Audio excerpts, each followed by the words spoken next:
ఆ జిల్లా వైసీపీకి కేసుల భయం పట్టుకుందా? మాజీ మంత్రులు, మాజీ ఎమ్మెల్యేలపై వరుస కేసులు నమోదవుతుండటంతో పార్టీ శ్రేణుల్లో ఆందోళన నెలకొందా? పార్టీ అధిష్టానం జిల్లా నేతలపై చిన్నచూపు చూస్తోందా? ఇప్పుడు ఆ జిల్లాలో ఇదే హాట్ టాపిక్. ఏ రోజుకా రోజు వైసీపీ శ్రేణుల్లో తీవ్ర నిరాశ వ్యక్తమవుతున్న పరిస్థితులు అక్కడ కనిపిస్తున్నాయి. జిల్లా నేతలకే దిక్కు లేకపోవడంతో ద్వితీయ, తృతీయ స్థాయిలో ఉన్న తమ పరిస్థితి ఏంటని నాయకులు ప్రశ్నించే పరిస్థితి ఏర్పడింది. ఇంతకీ ఆ జిల్లా ఏంటి? అక్కడ రాజకీయ పరిస్థితులు ఎలా ఉన్నాయో ఈ కథనంలో చూద్దాం.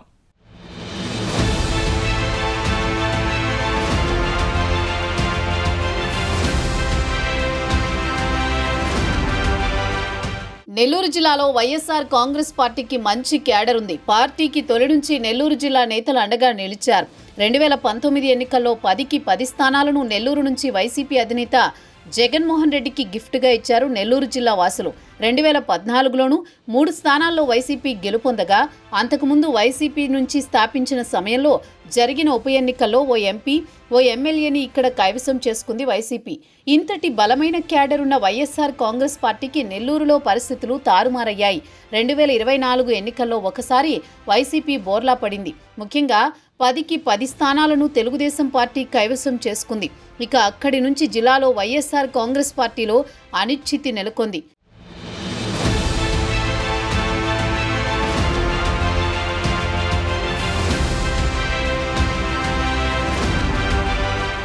తెలుగుదేశం పార్టీ ప్రభుత్వం అధికారంలోకి వచ్చాక జిల్లాలో మాజీ మంత్రులు, మాజీ ఎమ్మెల్యేలపై వరుస కేసులు నమోదవుతూ వస్తున్నాయి. గత ప్రభుత్వ హయాంలో వైసీపీ నేతలు చేసిన అవినీతి, అక్రమాలను ఒక్కొక్కటిగా కూటమి ప్రభుత్వం బయటికి తీసుకువస్తోంది. అందులో భాగంగా మాజీ మంత్రి కాకాని గోవర్ధన్ రెడ్డి కేసు తెరపైకి వచ్చింది. రుస్తుం మైన్స్ నుంచి అక్రమంగా 100 టన్నుల వైట్ క్వార్ట్జ్ ను దేశ విదేశాలకు ఎగుమతులు చేసి భారీగా దోపిడీకి పాల్పడ్డారనేది కాకానిపై ప్రధాన ఆరోపణ. ఈ కేసులో కాకాని గోవర్ధన్ రెడ్డిని అరెస్ట్ చేసిన పోలీసులు ఆ తర్వాత వరుస కేసుల పరంపర కొనసాగించారు. ఇప్పటి వరకు కాకానిపై మొత్తం 8 కేసులు నమోదయ్యాయి. వాటిలో 2 కేసుల్లో బెయిల్ రాగా 6 కేసుల్లో ఇప్పటికీ రిమాండ్లోనే ఉన్నారు. కాకాని గోవర్ధన్ రెడ్డి జిల్లా అధ్యక్షుడిగా మాజీ మంత్రి ఉన్న కాకాని దాదాపు 3 నెలల నుంచి జైల్లోనే ఉన్నారు.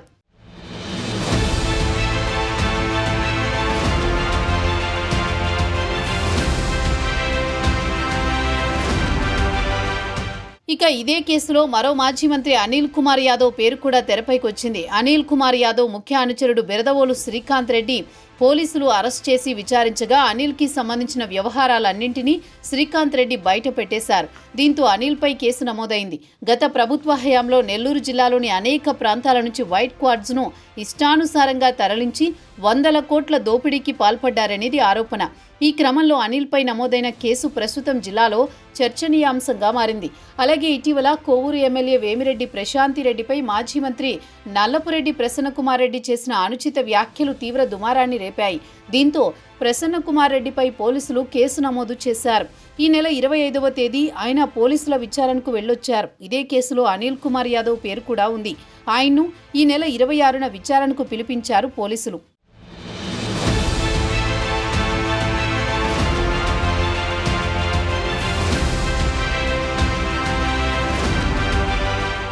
ఇదిలా ఉంటే మద్యం కుంభకోణం ముడుపులు, నగదు మాజీ ఎమ్మెల్యే రామిరెడ్డి ప్రతాప్ రెడ్డికి అందిందని, ఆ డబ్బుతో 2024 ఎన్నికలకి ప్రతాప్ రెడ్డి ఖర్చు చేశారని మరో కేసు కొనసాగుతోంది.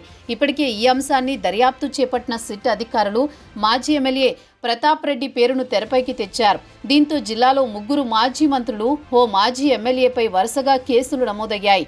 వీరితో పాటు ద్వితీయ, తృతీయ స్థాయిలో ఉన్న పలువురు కీలక నేతలపై కూడా వివిధ అవినీతి ఆరోపణలపై కేసులు కొనసాగుతున్నాయి.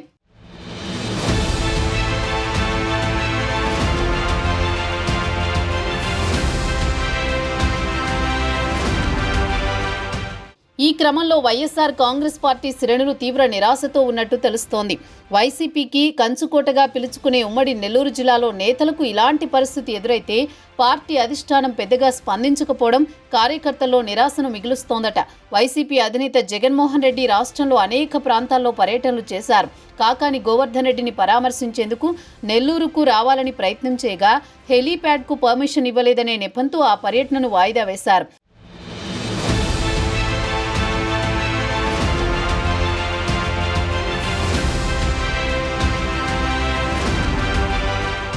తర్వాత ప్రసన్న కుమార్ రెడ్డి నివాసంపై దాడి జరిగింది. అనంతరం జగన్ వస్తారు అనుకున్న అప్పుడు మరొకసారి పర్యటన వాయిదా వేశారు. తాజాగా అనిల్పై కేసులు నమోదవడంతో ఈసారైనా జగన్ వస్తారని కార్యకర్తలు ఊహించారు. హెలీప్యాడ్కి దూరంగా పర్మిషన్ తీసుకుని భారీ జనసందోహంతో హడావిడి చేయాలనేది వైసీపీ స్కెచ్. అలా కాకుండా జైలుకు దగ్గరలో హెలీప్యాడ్ ఏర్పాటు చేసి అక్కడ కాకానిని పరామర్శించి మిగిలిన కార్యక్రమాలు చేసుకోవాలని ప్రభుత్వం సూచిస్తోంది. ఈ నేపంతో జగన్ పర్యటన వరుసగా వాయిదా వేస్తూ వస్తున్నారు నేతలు. రాష్ట్రంలో వైసీపీ కీలక నేతలైన కొందరిని అయినా నెల్లూరు జిల్లాలో పరిస్థితులను సమీక్షిస్తారని అనుకున్నారు కార్యకర్తలు.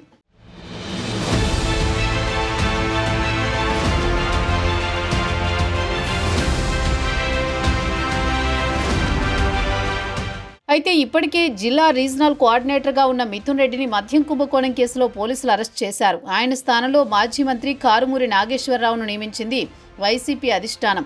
కాకాని గోవర్ధన్ రెడ్డి స్థానంలో జిల్లా వర్కింగ్ ప్రెసిడెంట్గా ఎమ్మెల్సీ పర్వతరెడ్డి చంద్రశేఖర్ రెడ్డిని నియమించింది. వీరు కొంత యాక్టివ్గా ఉన్న జిల్లాలోని ముఖ్య నేతలు మాత్రం ఎందుకో మౌనం వహిస్తున్నారు. మాజీ ఎమ్మెల్యేలు ప్రతాప్ రెడ్డి, సంజీవయ్య, నియోజకవర్గాల ఇన్ఛార్జీలు ఆనం విజయ్ కుమార్ రెడ్డి, నేదురమల్లి రామ్ కుమార్ రెడ్డి మినహా మిగిలిన నేతలు తూతూ మంత్రంగా వ్యవహరిస్తున్నారు. పార్టీ అధికారంలో ఉన్నప్పుడు పదవులను అనుభవించిన ఆ నేతలు ఇప్పుడు పార్టీ కష్టకాలంలో తమను పట్టించుకోవడం లేదని కార్యకర్తల మనోవేదన. జిల్లాలో వైసీపీ కీలక నేతలపై వరుస కేసులు నమోదవుతున్నా అధిష్టానం పట్టీ పట్టనట్లు వ్యవహరిస్తుండడం పార్టీ శ్రేణులకు మింగుడు పడడం లేదట. గత ప్రభుత్వ హయాంలో జిల్లాలో వైసీపీ ద్వితీయ, తృతీయ శ్రేణిలో ఉన్న నేతలు చేసిన హడావుడ అంతా ఇంతా కాదు. సోషల్ మీడియా వేదికగా విరుచుకుపడ్డారు. వారందరినీ లిస్టును కూటమిలోని నేతలు బయటకు తీసుకున్నారట. దీంతో ఎక్కడ దొంగలక్కడ గప్చుప్ అన్నట్లుగా తలో దిక్కులో నక్కిపోయారు సోషల్ మీడియా నాయకులు.